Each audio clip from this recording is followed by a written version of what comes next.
And he said to me, as he was leaving the room, he said, "You're 80% good. You can only learn the 20% by me getting out of the room." Well, howdy, friends, and welcome to the Roundup podcast. I'm your host, Mitch Tidwell. I have my co-host with me today, Chase Abner. Chase, what's going on, my man? Not much. Just enjoying the start of fall here in Ames. Hey, man, what's the today? It's 89 degrees in Texas. It's September 30th, so we're officially in fall. I consider wearing a sweater today, but I decided to go short sleeve, which wasn't quite there, but I was feeling it. Honestly, it's still hot here. Well, it's like 75. Yeah, no, it ain't hot there, I promise you. Awesome, man. Yeah. Well, hey, Chase, I saw this weekend. No, was it this weekend or last week? If you follow Chase on Instagram, by the way, it's just at Chase Abner, right? Is that your Instagram? Yep. Okay. At Chase Abner, one of the things that Chase is like super into is gardening. And you've really gotten, I feel like, pretty good at it. I'm not a gardener myself, but when I see your product, it looks legit. And one of the photos you posted this week was you holding like two massive pumpkins with socks up to your knees, and it was just a very big moment, I thought. You just look like a dad with a couple of pumpkins you were really proud of. Well, yes, I am a dad, and I was proud of those two pumpkins. And, maybe I'm good at gardening, but all credit goes to the Iowa black dirt, man. We got good soil up here, so all you got to do is throw something in the ground. It's going to come up. But definitely does not happen in Texas at all. Dirt's pretty. I always say Texas is like, it's a great state. People love it. There's a lot of people here, but you don't come here for the scenery. You don't come here definitely for the dirt, but it is good people. But yeah, you guys in Iowa, man, y'all, the dirt there is nice. Yep. And dirt's pretty good in Illinois. It's good enough to grow an orchard, maybe. And absolutely. Absolutely. Our guest today, Charles Campbell, one of the things he's doing is starting an apple orchard with his bride just south of Springfield, Illinois. But yeah, let me tell you a little bit more about Charles. He's the co-director of the regional equipping team for Send Network, which is the church planting arm of the North American Mission Board. And he's also an founding elder with Delta Church in Springfield, Illinois. He and his wife, Candy, like I said, just live outside of Springfield, where they've started an heirloom apple orchard. And they have 3 grown daughters, 1 son-in-law, and a brand new granddaughter. Hey, Charles, welcome to the Roundup podcast. Absolutely. Thank you, guys. It's good to be here. Which, Charles, you are now coming live from granddaughter's nursery right now. Is that what that looks like? Yeah, that's right. Yeah, the lovely pink backdrop. This is not my normal work environment. Yeah. So our oldest, so we came over to help watch the grandbaby for a couple of days. So we've been on Rosie duty. So it's been good. Charles, tell us how I've never heard of a single person who's ever just wanted to start an apple orchard. How did that come to be? Yeah. So wife grew up in Illinois, and in her backyard, her dad had 2 apple trees, a Jonathan and a McIntosh. And so she's always been around good apples and had fond memories of apples. So when we got married, that just was kind of our fall routine. That's what you do in the Midwest. You go to an apple orchard, pick some pumpkins, grab some apples, have some cider. It's just kind of a thing. But for her, because she grew up with these Jonathan and McIntosh apples, they have a very unique and distinct flavor. And so we began to kind of hunt orchards that grew your non-grocery store varieties, So we found a guy that was about 45 minutes away that was had a small little orchard, and he grew these varieties I had never heard of. And so as we began to study it and learn it, we realized that there are like thousands of apple varieties. There used to be thousands of apple varieties grown all over the United States, but as we began to do more mass production, bad apples like the Red Delicious began to take over because it was shiny, big, and red. And so literally orchards began to grow what they could sell. Well, everybody wanted these big, crunchy, tasteless red apples. So, yeah, I know, it's crazy. But a lot of the varieties then began to go away. Well, now there's been a resurgence of trying to grab and bring back to life old varieties. So we're one of these, it's something we always wanted to do. And so once the girls got out of high school, we found this little 2-acre spot, perfect. And 3 years ago planted, we call them the original 12. So, Yeah. so we planted our first 12, and then we added 24 more. And then we're going to add probably another 15 to 20. We'll see who wins out on that discussion. Yeah. But all the varieties, with the exception of two, are over 100-year-old varieties. So, Oh, wow. yeah. So the varieties that you just won't find in the grocery store. Interesting. Yeah. So I just entered it's been into fun. a world I didn't know existed. You did. I didn't. Yeah. That is all. Yeah. I actually have more questions, but we'll probably have to save that until after the podcast. Absolutely. Yeah, absolutely. And man, I've known Charles for a long time. I left this out of the intro. Like he's been my pastor, he's been my boss in the past, and it's really one of those kind of top 3 guys who gave me a chance to lead and become who I am today. So eternally grateful for you, Charles, and can say this orchard thing is kind of a picture of what I've seen in Charles over the years. Just like he acquires new skills, goes deep dive, he learns things, and becomes different because of that process, and which I think bodes really well for the role that he's in now and helping other people become trainers and train others. And so, so Charles, could you just fill us in on like what was your ministry path? How did you come to know Jesus, and what's your ministry path looked like that's brought you to today? Yeah, kind of the quick short version of that story is I grew up in a Christian home, 3rd generation. Minister's kid. My grandfather was a Baptist preacher. My dad was in the music ministry early on. So just had a really solid foundation in my home. At the age of 9, came to a saving knowledge of Jesus. And from that point on, just God, I was very fortunate and blessed to have God faithfully just put key people in my life at key stages of my development. So, Chase, you'll know this name, and Mitch, I think you know this name, but David James. David is an old collegiate guy from Arkansas. David was my 4th grade RA Royal Ambassadors leader. So I had guys like David.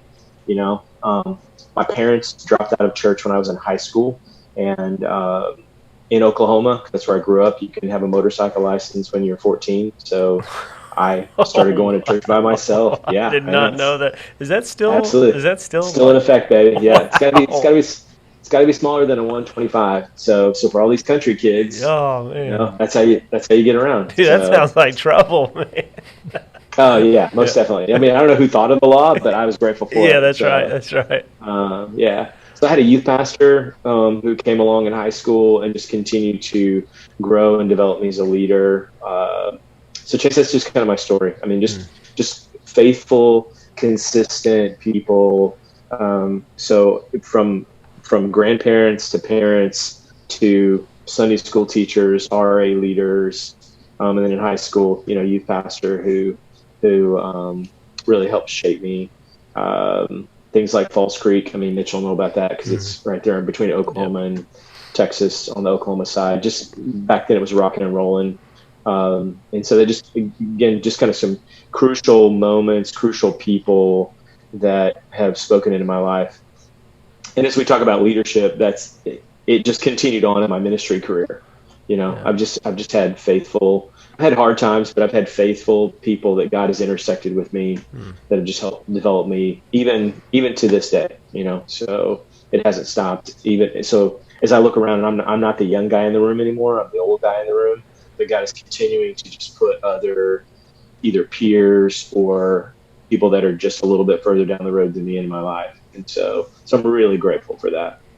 And what are some of the roles that you've served in ministry? I've done a little bit of everything. So, I mean, coming out of high school, I mean, when I stayed home my freshman year, but my sophomore year of college, I was already serving on staff as a youth pastor. So I did that traditional kind of youth pastor, music minister role because my background is music education. So I was one of those guys. Did that all the way through college, and then even into seminary was a youth music guy, education guy. My first full-time church job, youth kind of ministry. Youth ministry was always kind of part of that world, education, music, and then towards the end of my career at a local church, being full-time staff, I began to get invited into large larger kinds of responsibilities. So a guy by the name of Gary Jennings. Gary was the state youth evangelism guy for Illinois. Gary invited me in to help kind of be on his steering team for our big youth evangelism conference. And so I began to get some skills of pouring into, equipping, developing larger groups of volunteers. Unbeknownst to me, Gary would put my name in to the hat to be his replacement. So when he left, I joined the Illinois state staff. When I was with the Illinois Baptist, man, I did everything. Senior adults, single adults, student ministry, collegiate ministry, next gen ministry, which eventually led to me sliding over to the church planting team, doing next gen church planting for whatever that was supposed to be, 20 years ago. But then that really set me on a trajectory of being in the church planting world from then on forward.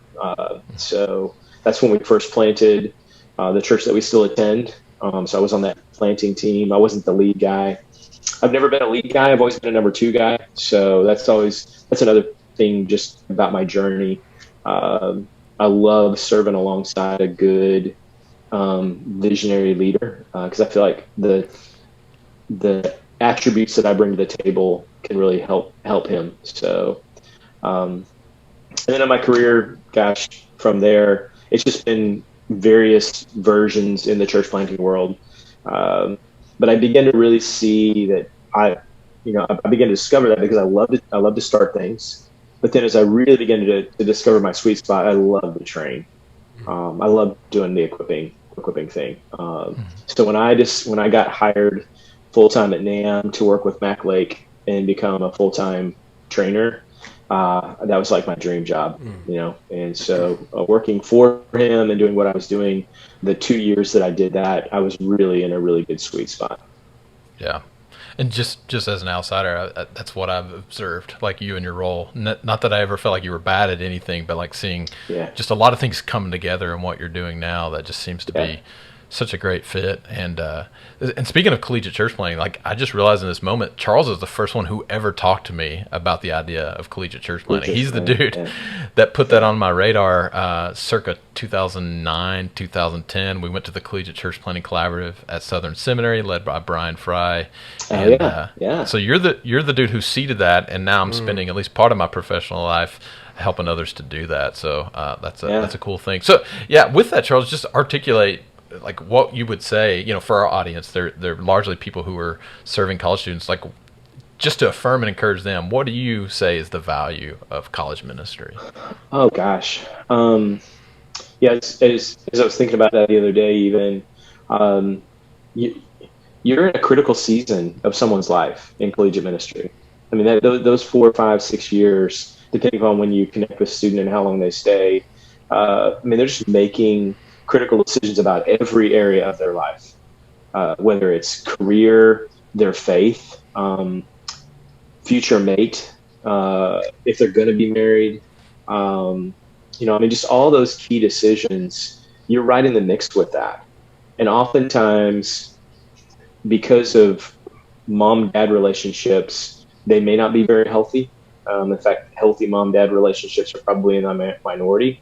So having other adults who can speak into their lives and be mom and dad in certain aspects. And even with a healthy mom-dad relationship, like we've got a great relationship. We have 2 college-age girls right now. So our 2 youngest are, one's getting ready to graduate, one just graduated, but is also doing grad school. I mean, we have great relationships with them. But we're super thankful for other adults who are speaking into their lives, helping them think through decisions on a daily basis, that are reinforcing oftentimes what we're saying. I can't be more grateful for people who are standing in that gap with college students. So all for it, grateful for it, love. And I would even say, like, all the different varieties and ways people are doing collegiate ministry, I don't think there's one way that's best. I think there are some better ways. Anything that gets mature believers in the life of a college student is a good thing. Yeah, that's great. Well, and that's why I'm excited to have you on here for the audience, Charles, is because you get the value of college ministry. You're an advocate for it, but you also bring an expertise when it comes to training and how to do that well that I feel like is lacking in a lot of collegiate ministry resourcing. And so I'm looking forward to you talking more about that. Yeah, absolutely. Charles, will you unpack a little bit about like what you do in your current role? Yeah, so my current role is a little different than just the training piece. So, but I'll talk about it and talk about how the training's influenced it. So, our current role, there's 9 of us that we have a region of the country, and our job is to walk alongside the field leaders, so people like Chase in his role, and make sure that he has what he needs to do his job well, from all the tools and resources that we bring to the table at Sin Network. So that does include things like making sure he's up to speed with how to do training well, how to do coaching well, how to use the tools that are available for him to use to help churches develop residencies, which is just simply a tool, quite honestly, to intentionally discover, develop, and deploy people towards church planting. So we're really, so in one sense, I've got the training hat all the time because I'm helping get in front of a leader. Hey, where are you at? Where are you stuck? How can I help you? What are some tools I can bring to the table to make you win at your job? And so that's really kind of the essence of I mean, we talk about it in five big rocks: assess the need, equip to the tools, coach to the process, convene for mutual learning, and then build out our team regionally. So those are kind of the 5 big rocks of a regional equipper. Yeah. Well, so going deeper on the idea of training, because that's what we want to focus on today. Yeah. So with training specifically, Mac Lake, who is a dear friend, mentor, but also quite honestly a guru when it comes to intentional leadership development. Mac built a system of training, built a philosophy, and built a scalable system on how to equip other people, on how to engage adult learners in ways that's transformational. And so that particular part of the job is an area that I'm just super passionate about. So Mitch, what we've done is we've taken those tools that Mac developed and we've scaled them to where around the country, people can come to what we call a training map. And at that training map event, we will teach you how to improve your skills as a trainer, and then specifically apply those skills to some of our Sin Network training. But you don't necessarily have to use it with just our curriculum, even though our curriculum is custom built for those tools. So it's the best example of how to get the most out of those tools, but you can apply it to other realms as well. Yeah, most definitely. I would say, having attended a training map or what was known as a train the trainer event previously, it shaped so much for me, Mitch, about not just how I train church planters, but how I disciple my kids, how I lead my wife, how, and how I lead even outside of the church context as I serve in different ways in the community. So Charles, what makes training good training? Yeah, so when you asked that question, I was thinking about that, just kind of thinking through that. I think some keys. So like one of the sessions we do, Chase, you know this, and so Mitch, one of the things we do at that training map event is we say there's no one list of a great trainer, it's your list. So what do you want to look like as a great trainer? So that's kind of one answer, Chase, is that create your own list of what are the traits of a great trainer. But I think when you think about what makes good training, I think one of the keys across the board is a training is good because the trainer knows his content well enough that he can focus on the learners and not on the content. If you're constantly having to keep your nose in the material because you don't know it well enough, you're not going to give the focus you need to give to your learners. And it's about your learners. It's not about the content. And so I think that's a significant one. I think the other thing is I've matured as a trainer and just continue to grow in that realm. I think creating the space and allowing for the learners to go through the struggle to discovery. I think it's a much better training when you figure out the answer for yourself rather than me handing the answer to you on a silver platter. So the process of learning and the process of discovery, which includes failure, which includes trial and error, I think is a better type of training than just handing you a book and saying, hey, just do this, this, and this. Now, there are times, because of harm to the learner, you may say to them, hey, I mean, like if I'm an electrician, I'm not saying, hey, I want you to go over there and just mess with that socket and see if you can figure it out, okay? So I mean, there's some environments where it's like, no, you need to do this by the book. Here's how we do this, and it's because we don't want you to die, okay? So I understand that. But for the most part, in the world that we live in, you're not going to die, okay? So you're not going to cause physical harm to yourself. So I want to give you space to struggle and figure it out. And then if you get stuck, I'm going to keep asking you questions and keep maybe giving you cues that might unlock something new for you. But at the end, I'm just not going to give you the answer. I'm really going to force you to try to come up with it. And if you don't know the answer, if you're just like, man, I just can't get it, then even then I may say to you, well, who do you know that can help you? And I'm just going to try to refuse to not give the answer. So I think that's another key thing. Getting everybody involved. And then the last thing is just being patient with your learners, giving them, because anytime you learn something new, and we know more and more about this as well, like the brain takes time to rewire itself to get good at that new thing. So when you first, if no one's ever taught you how to ask good questions, the first time you get put into a Bible study and you're leading, let's say you've got a sophomore student and they've never learned really how to ask good questions. They're leading a Bible study with a bunch of freshmen. The first time they do it, they may be pretty awful because their brain is just trying to figure out, okay, how do I do this? But the more you do it, the more the brain rewires itself, and you just get better and better and better. So I think, Chase, I think those are just a few key things. Yeah, and I'm thinking again for our audience, why do they need to think better, harder, more deeply about how they train volunteers and particularly student leaders? And I go back to a few years ago when I was on staff with Salt Company here in Ames, and I invited our local Chick-fil-A owner-operators to come and talk to our staff because Chick-fil-A is known, yes, good chicken, I love the sweet tea, etc., but it's really more culture, right? Yeah. And what you find as you visit Chick-fil-A is that they maintain culture really well, but the turnover rate in the fast food industry is like 70% for their workworkforce. So they're always having new people in the mix. Well, guess what? College ministry, you're always having new people in the mix. Absolutely. And so I asked the owner operators, shout out to Ryan and Tari Thompson, brilliant people. I asked them, hey, what do you do? And they said, 1, hire the right people.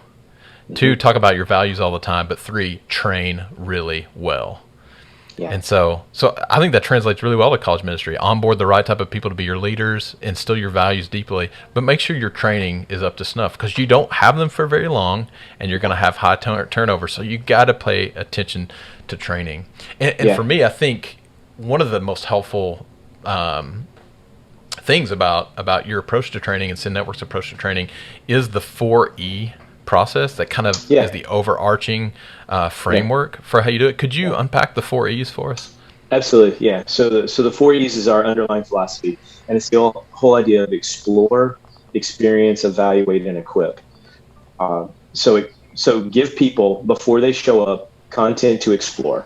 Give them opportunities to think about it, and just kind of get it in their brain, especially for adults. They love to kind of know ahead of time what they're getting into.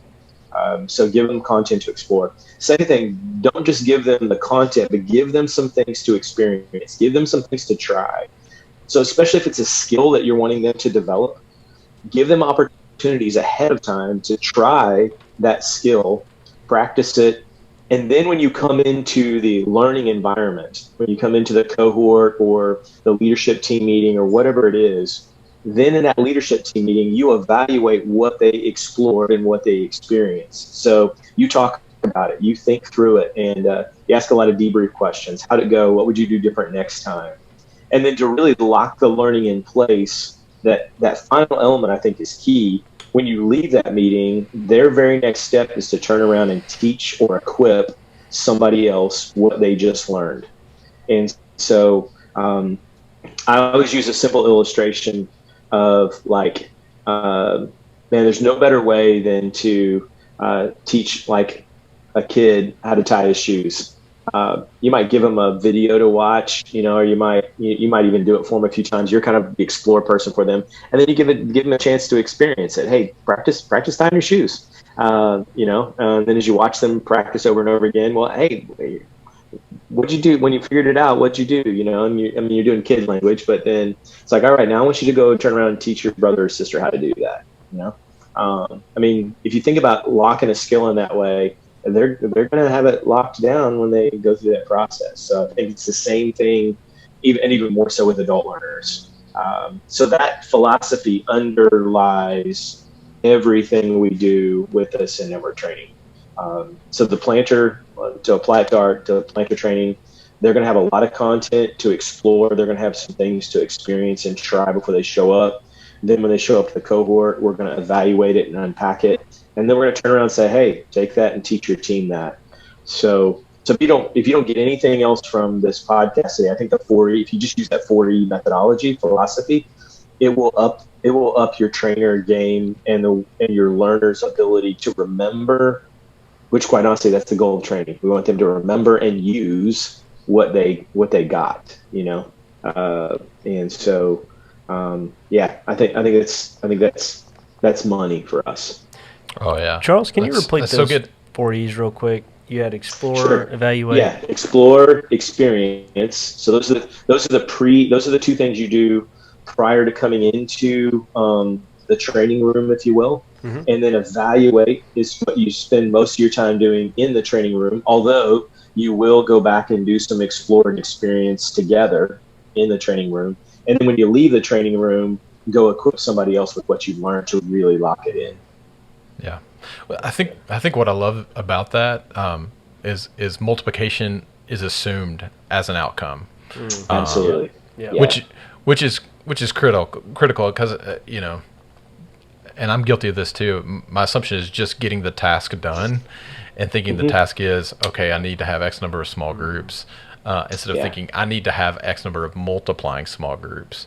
And so for a collegiate leader, thinking about how not just how do you get Devin to lead his group well, but how do you get Devin to lead his group that in a way that creates more group leaders on the other end, or tabling or campus evangelism, whatever it is. Like the outcome is not getting the deed done, but it's growing that pool of laborers who are pulling in the same direction and who have people behind them in mind. And really the Sin Network training approach has helped that grow in me. And the other piece of it, so like, okay, this is a college ministry podcast, but I'm a dad. All of us are here on this right now.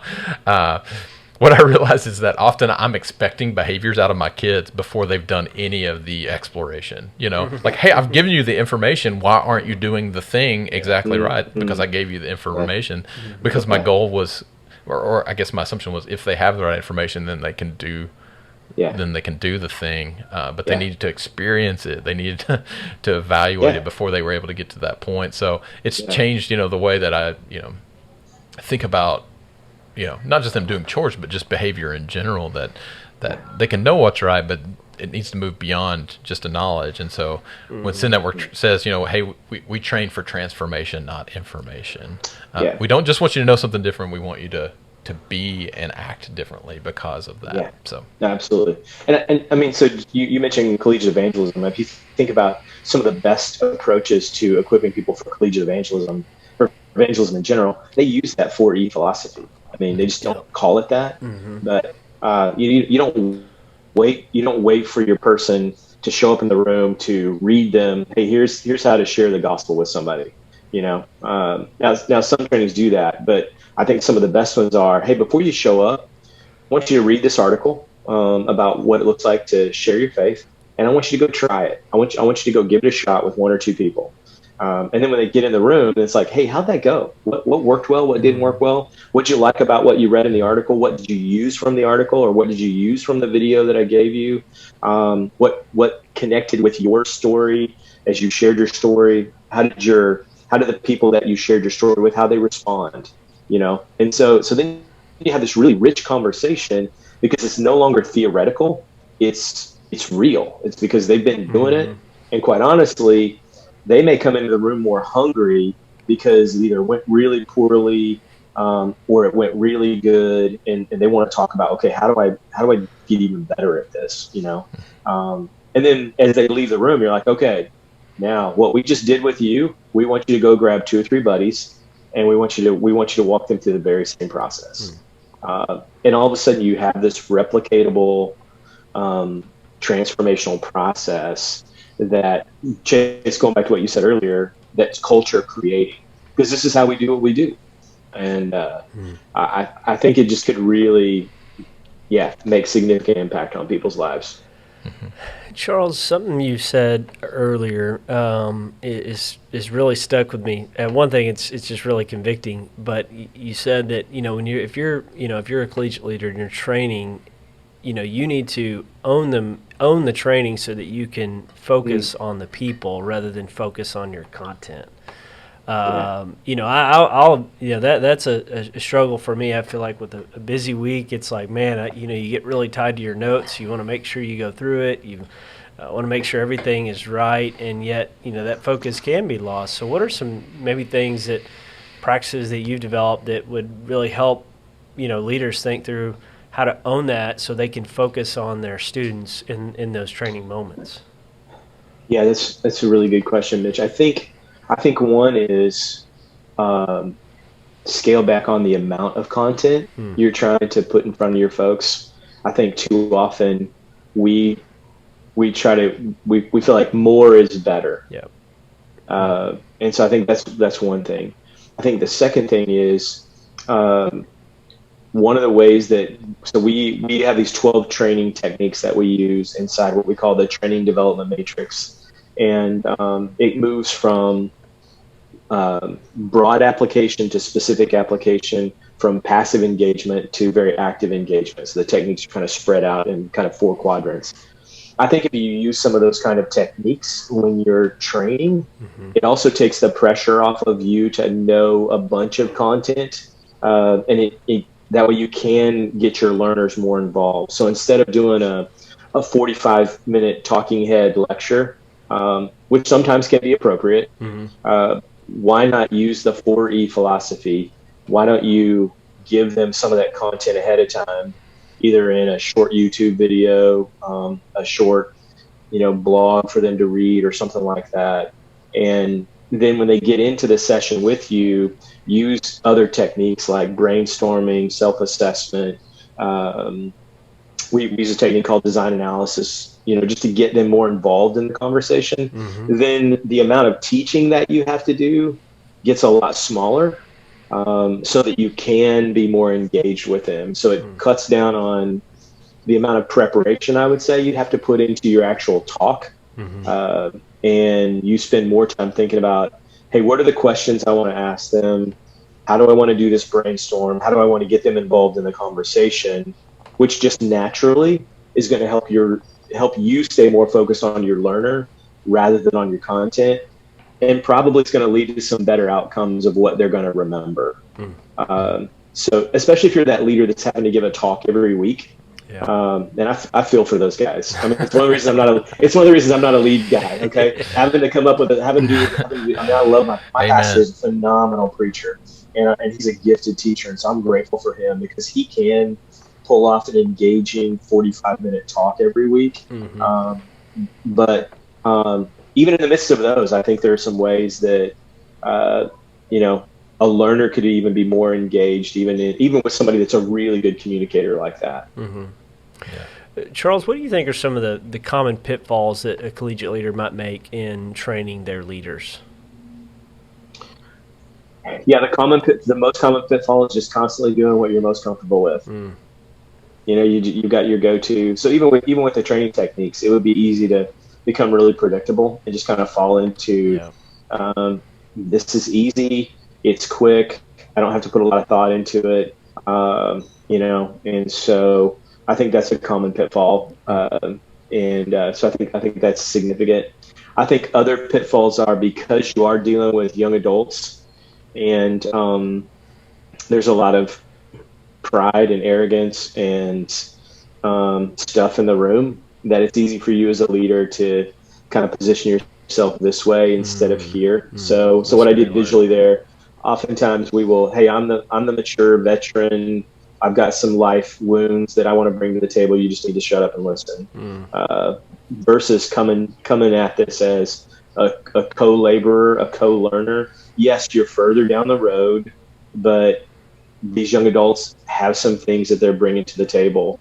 So how do you posture yourself to be a fellow learner who does have some wisdom to bring to the table, but also wants to hear and learn from and learn with their students. Yeah.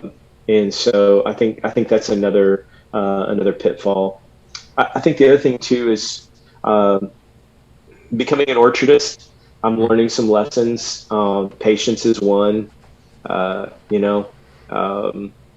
When we stuck our trees in the ground 2 years ago, we didn't see our first apples. We didn't see our first fruit from that tree for 2.5 years. And that's actually even early, because normally on an apple tree, you don't see anything typically between 3 and 4 years. And so in collegiate ministry, because you only have them for a short window of time, oftentimes you're not as patient as you need to be.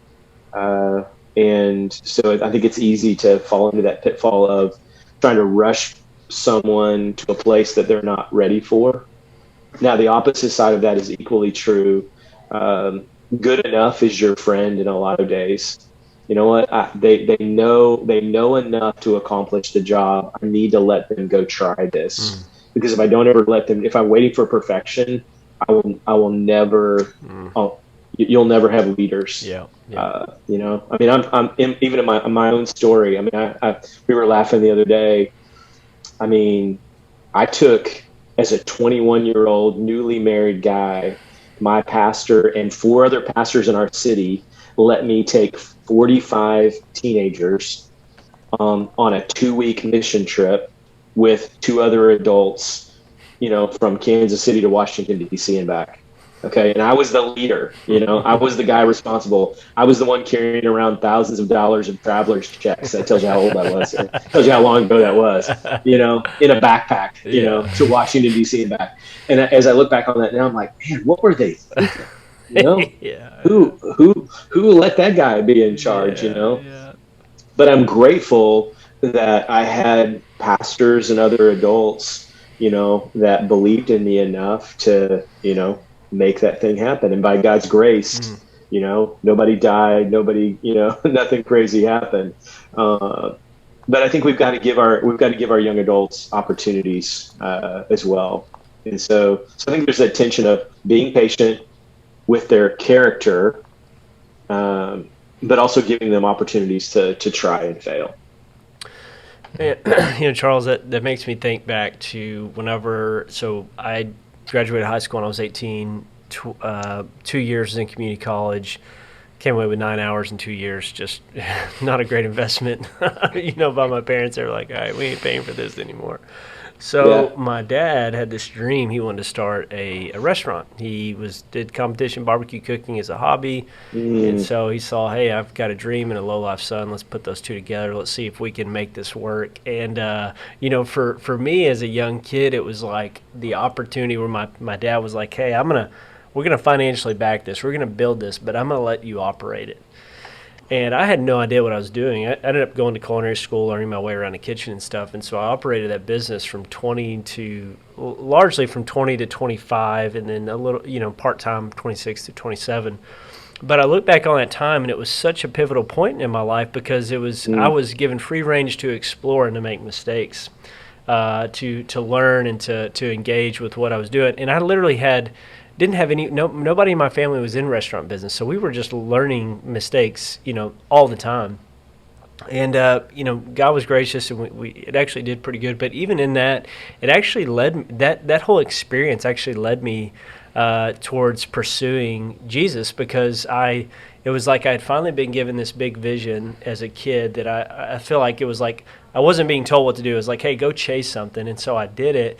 I learned, I made mistakes, and ultimately I was kind of on my own. And it really caused me to begin to ask big worldview questions, like, is this all that life is about? And ultimately I ended up attending a church, coming to faith in Christ, and I feel like there was a bigger vision that the Lord had for my life than what I was doing. But I can even see that in my own story about how just even in those 4 E's, the explore and the experience would really help shape me as like a young person, and even in like my first pastor was very much like that as well. I don't know that he was intentionally doing it. Maybe he was. I'll give him the credit.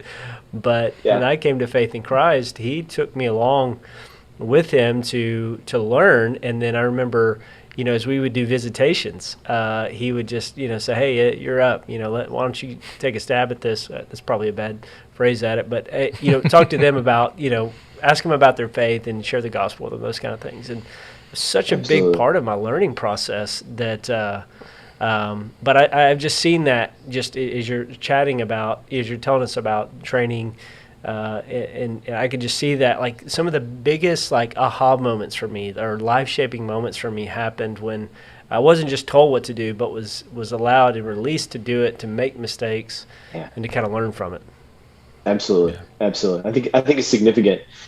I think one of the key things with that, Mitch, like in collegiate ministry, is why not turn your leadership meetings into opportunities, so safe environments for people to try things. So that's why I think the whole explore experience thing is really good. So like, hey, I want you to read this ahead of time or watch this ahead of time. I want you to go try this. Then when you come into our team meeting, we're going to talk about how it went. And we may even do some scenarios or some other kinds of coaching kind of stuff to go as a group, what would have made this better for the next time, and let's even practice some things inside that leadership team meeting. Hey, I want tonight during our leadership team meeting, you're going to lead the opening Bible study portion. And so I want you to practice using good follow-up questions. So what's that look like? And then right there, when we get done with that, we're going to take an extra 10 minutes and we're just going to debrief that experience. How'd it go? What did Chase do really, really well? Chase, what would you have done differently?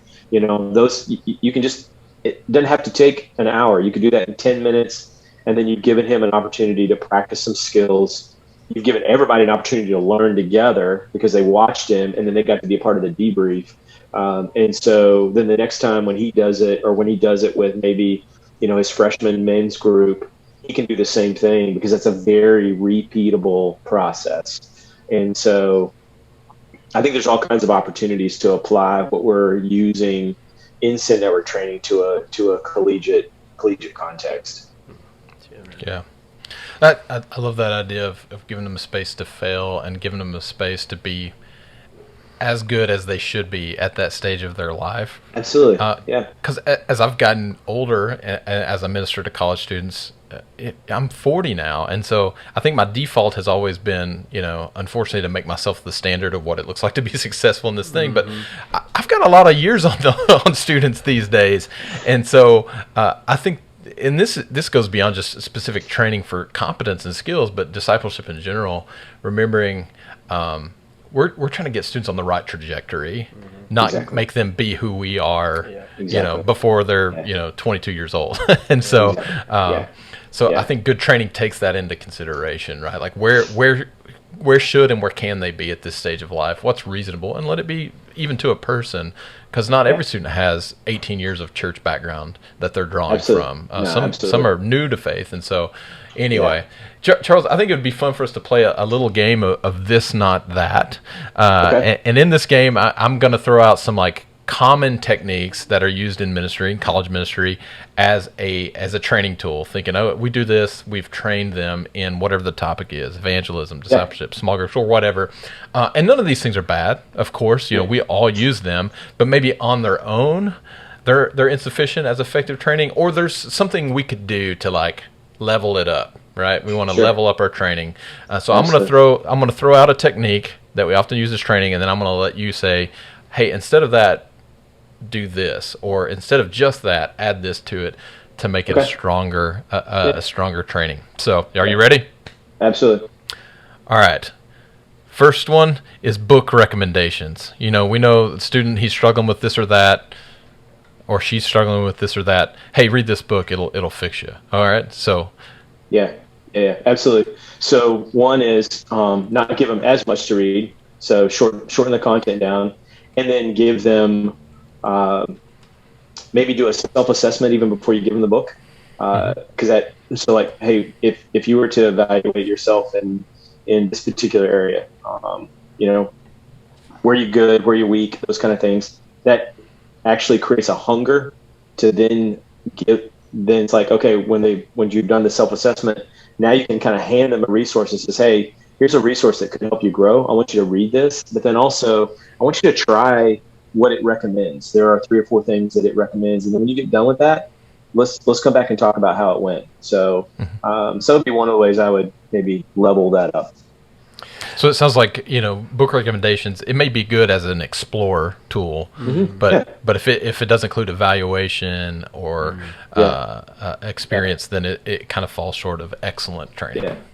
Yeah. And I would say anything you can do to create the hunger for the resource, so you may withhold the resource and not just give them the book until you've actually generated the hunger to learn. Which they may already be hungry. They may come to the table hungry because they're frustrated with this area of their life. But maybe what you can do through like a self-assessment or just a couple of questions, you can pinpoint what is exactly they're hungering for, and that gives you an opportunity to maybe give them more of a targeted resource or even a targeted experience. But then be sure you debrief it. Be sure you come back and evaluate. How did it go? What did you learn from that? And when they start doing that, there's an expectation of, hey, you're actually gonna help me with this. You're not just gonna throw something at me to read and never talk about it again. That's good. Well, what about, Charles, the person that says, hey, so I'm not just going to teach, just share with you, but I'm going to give you a worksheets and fill in the blanks, help it kind of be a little bit more sticky. What would you say for that? Absolutely. Yeah. So I love that for the teaching. So the teaching time, hey, because you're actually getting them engaged in the learning process.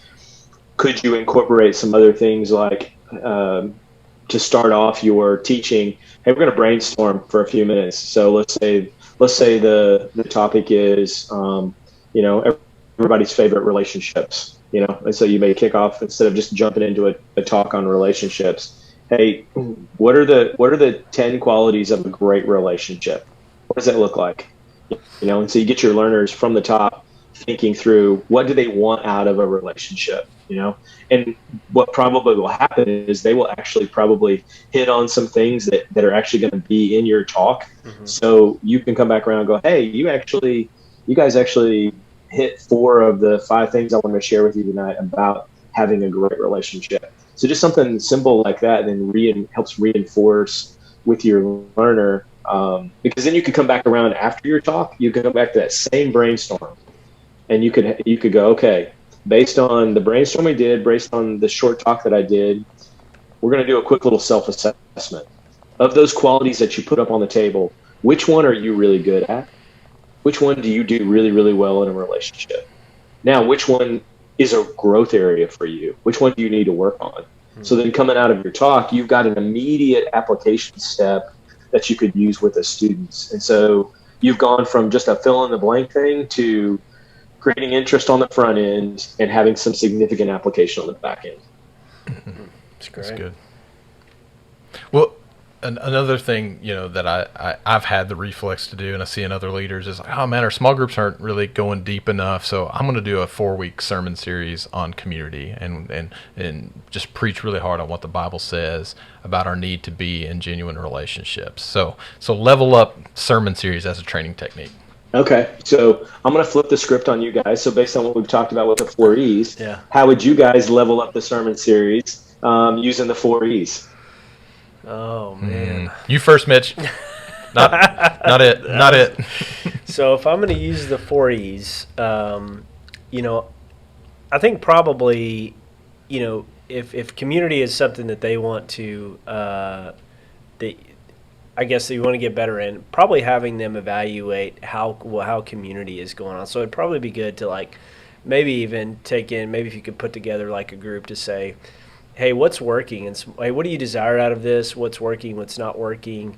And help them kind of maybe even evaluate how community is right now. And maybe even pit it against like, okay, hey, if this is what you guys long for, this is what you want, how do we, if we look at what biblical community looks like, how does that match up?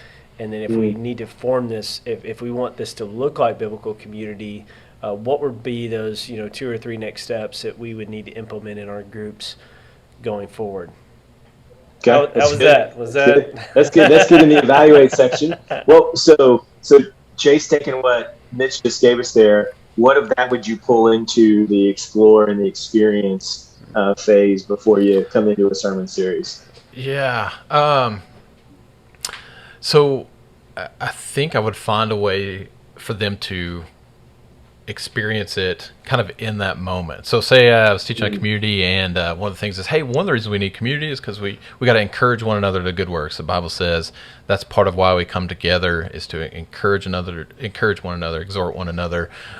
So I want you to just group up with some people around you right now and practice affirming, encouraging, something that you've experienced with somebody else in the room that has grown your faith. So let's just practice that tonight. Like almost like a circle of encouragement. That's a way that we can exhort one another. Yeah. So just give them an opportunity to do it right there in the room after they've heard the sermon. So there we go. So see, you guys have just leveled it up right there. So. Yeah. That's good. That's good. Yeah. So here's another one for you. We've kind of talked about this a little bit, but one approach is just throw them in the deep end. I know that I've done that where I've called somebody a small group leader and never even trained them how to be a small group leader, and just kind of left the ball in their court to figure out what it is that would be effective. So how do we level that up? Yeah, I mean, I think we've hit on it multiple times today with that kind of idea. I think the way that we level that up is we use that whole idea of the MAWL approach: model, assist, watch, lead. So how can you model it for them? And then even as you're modeling it, you always come back and debrief. So hey, what did you see me do well? What could I have done differently? So now they're beginning to think, they're putting themselves in the trainer chair. So then you're going to flip the script on them. The next time it's like, hey, I want you to take part of this. I want you to assist me. And so then when they get done, you do the same thing. You take 5 minutes right at the end of the study and go, hey, what'd you do well? And I don't know if you noticed, but the pattern is I always start with the positive, because we know from studying the brain that if you don't start with the positive, you create stress in the person's life. And so if you immediately start with the negative, you put them in flight or fight mode. But if you start with the positive first, that lowers the brain's kind of guards, and they're more open to learning. So what'd you do well? What would you do differently? And then again, then you flip the script one more time. Hey, next time you're gonna do the whole thing, but I'm gonna be in the room and I'm gonna watch you. I'm gonna ride shotgun. So I'm no longer in the driver's seat. You're now in the driver's seat. And then again, you do that process one more time. What'd you do well? What would you do differently? Maybe you pull somebody else into that conversation. So maybe somebody else that you're starting back at the model stage, you're now using the person that you've been equipping to be the model for this new person. So now it becomes a multiplicative, reproducible process. And then that last step is, okay, you know what? We've done this 3 times together. You've got this. When Mac left our team and he asked me to step into the role of team leader, I was like, you got to be kidding me. I cannot follow you. Okay. Big shoes. Big shoes, huge shoes. And he said to me, as he was leaving the room, he said, you're 80% good. You can only learn the 20% by me getting out of the room. So at some point, the leader has to leave.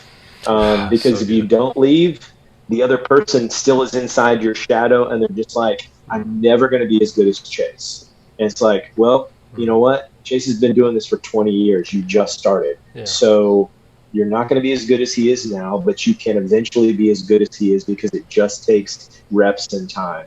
But you've got to get out of the room for them to begin to own that themselves. Yeah. So that's that last part of it. So that's how I would, instead of throwing them in the deep end, I would go the extra step and do that model assist, watch lead approach.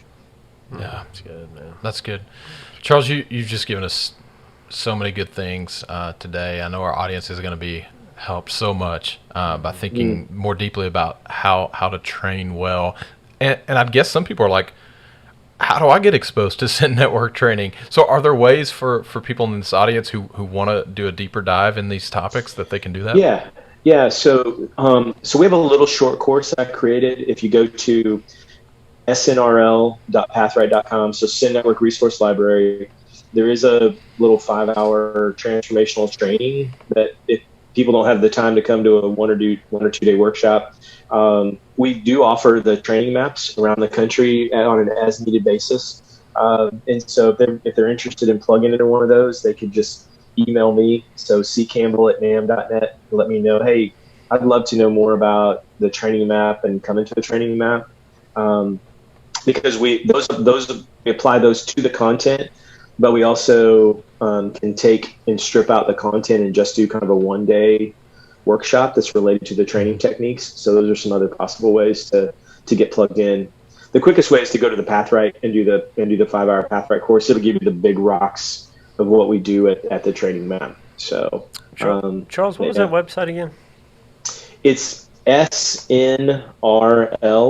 So Send Network Resource Library .pathright, and Wright is spelled like the Wright brothers, so WRIGHT.com. So Pathright is an adult learning platform that we use for all of our content, all of our training curriculum at Send Network. And so there's other resources that are on there as well. But that's if you just type in the word transformation, I think the course will pop up in the search menu, and you can just create an individual account to get access to it, or you can also, if you'll email me, if you're a Southern Baptist Church, we can help you set up your own Pathright account, and you can pull all of that content over and even customize it.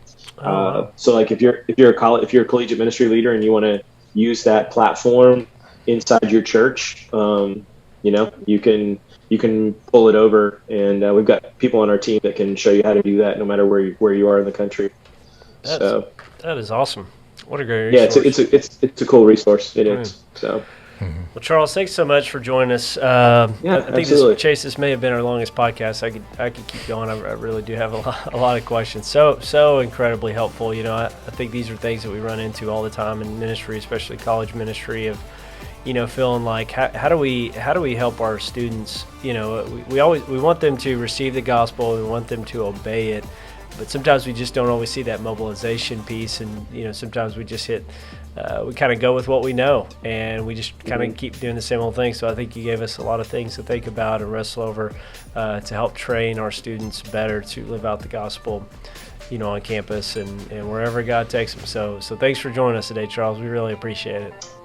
Absolutely, my pleasure. Thanks for inviting me. Yeah, you got it, brother. Friends, thanks for listening to the Roundup podcast. We hope you enjoyed the show. Don't forget to subscribe to our podcast on Apple, Spotify, and we're now on YouTube if you want to watch the video version of the podcast. And we include even some of the smaller clips if you'd like to share those as well. Don't forget to follow us at SBTC Collegiate. That's on Instagram, Facebook, and YouTube. And thanks for joining us. We'll see you next time.